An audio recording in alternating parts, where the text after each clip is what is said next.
എറണാകുളം ആർടിഒയുടെ വീട്ടിൽ റെയ്ഡ്. കിട്ടിയത് നിർണായക തെളിവുകൾ. വിദേശമദ്യവും കെട്ടുകളാക്കിയ പണവും കണ്ടെത്തി. ടി.എം. ജെയ്സണ് പണിപോകും. കൈക്കൂലി കേസിൽ എറണാകുളം ആർടിഒ വിജിലൻസിന്റെ പിടിയിലാകുമ്പോൾ പുറത്തുവരുന്നത് ഞെട്ടിക്കുന്ന അഴിമതി സൂചനകൾ. ജെയ്സന്റെ സ്വത്തുക്കളിൽ വിജിലൻസ് വിശദ പരിശോധന നടത്തും. അഴിമതിക്കാരുടെ പട്ടിക നേരത്തെ വിജിലൻസ് തയ്യാറാക്കിയിരുന്നു.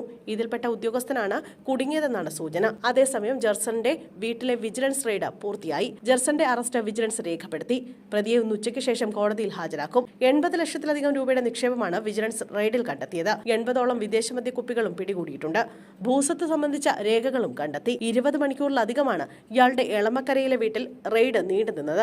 ബസിന്റെ താൽക്കാലിക പെർമിറ്റ് പുതുക്കുന്നതുമായി ബന്ധപ്പെട്ട് കൈക്കൂലി വാങ്ങിയെന്ന പരാതിയിലായിരുന്നു നടപടി. പണം കൈമാറിയ ഏജന്റുമാരായ രാമു, സജി എന്നിവരെ നേരത്തെ കസ്റ്റഡിയിലെടുത്തിരുന്നു. ഫോർട്ട് കൊച്ചി ചെല്ലാനം റൂട്ടിലോടുന്ന ബസിന്റെ താൽക്കാലിക പെർമിറ്റ് പുതുക്കുന്നതുമായി ബന്ധപ്പെട്ടാണ് കൈക്കൂലി വാങ്ങിയത്. റോഡിൽ വെച്ച പണവും മദ്യക്കുപ്പിയും കൈക്കൂലി വാങ്ങുന്നതിനിടെയാണ് ജെയ്സനെ വിജിലൻസ് സംഘം പിടികൂടിയത്. സജിയാണ് ജെയ്സന്റെ ഏറ്റവും അടുത്തയാൾ. വീടിന് പുറമെ ജെയ്സന്റെ ഓഫീസിലും റെയ്ഡ് നടത്തി.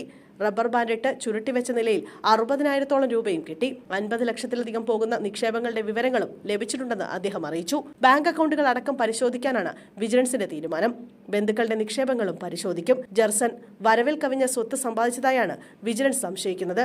ജെയ്സന്റെയും കുടുംബത്തിന്റെയും ബാങ്ക് അക്കൗണ്ടുകൾ വിശദമായി പരിശോധിക്കാനാണ് വിജിലൻസിന്റെ തീരുമാനം. കൈക്കൂലി വാങ്ങുന്നതുമായി ബന്ധപ്പെട്ട റിപ്പോർട്ട് വിജിലൻസ് മോട്ടോർ വാഹന വകുപ്പിന് കൈമാറും. പിടിയിലായ ഉദ്യോഗസ്ഥനെതിരെ ഗതാഗത വകുപ്പ് നടപടിയെടുക്കും. സർവീസിൽ നിന്ന് സസ്പെൻഡ് ചെയ്തേക്കുമെന്നാണ് സൂചന.